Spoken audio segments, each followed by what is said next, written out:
వెదిరే గణేష్ కు my Vemulawada trust ఆర్థిక చేయూత. High fever తో బాధపడుతూ హైదరాబాద్ లోని ఓ ప్రైవేట్ ఆసుపత్రిలో చికిత్స పొందుతున్న వేములవాడ మున్సిపల్ పరిధిలోని కోనాయిపల్లి గ్రామానికి చెందిన నిరుపేద యువకుడు గణేష్ వైద్య చికిత్స కోసం మై వేములవాడ చారిటబుల్ ట్రస్ట్ ఆధ్వర్యంలో సేకరించిన 10,000 ఆర్థిక సహాయాన్ని శనివారం కుటుంబ సభ్యులకు అందజేశారు. గణేష్ త్వరగా కోలుకోవాలని సందర్భంగా ట్రస్ట్ సభ్యులు మధు, మహేష్, గొంగల్ల రవికుమార్, బెచ్చంకి రవీందర్, తాళ్లపల్లి ప్రశాంత్, పలాస రాజేందర్, నటరాజ్ ఆకాంక్ష వ్యక్తం చేశారు. గ్రామం వచ్చి వెదిరే గణేష్కు మై చారిటబుల్ ట్రస్ట్కు మా దృష్టికి తీసుకురాగా ఆయన ఆరోగ్యం మంచిగా లేక కోమాలకు వెళ్ళడం జరిగింది.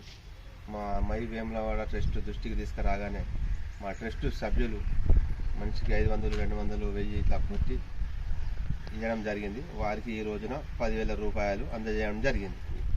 ఈరోజు కోనాయపల్లి గ్రామానికి చెందిన వెదిరే గణేష్ గౌడ్ అనే వ్యక్తి హై ఫీవర్తో చాలా సీరియస్ అయ్యి కోమాలో పోవడం జరిగింది.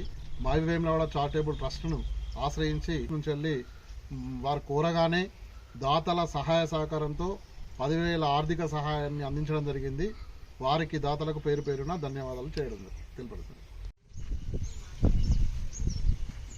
కోనాయిపల్లి గ్రామానికి చెందిన వెదిరే గణేష్ అనారోగ్యంతో ఇబ్బంది పడుతున్నారని మై వేములవాడ చారిటబుల్ ట్రస్ట్ దృష్టికి వారి సన్నిహితులు తెలపడంతో ట్రస్ట్ గ్రూపుల్లో మరియు వాట్సాప్ ఇతర గ్రూపుల్లో అందించారు. దానికి ట్రస్ట్ ద్వారా మరికొంత కలిపి ఈరోజు వారి కుటుంబ సభ్యులకు 10,000 రూపాయలు అందజేయడం జరిగింది.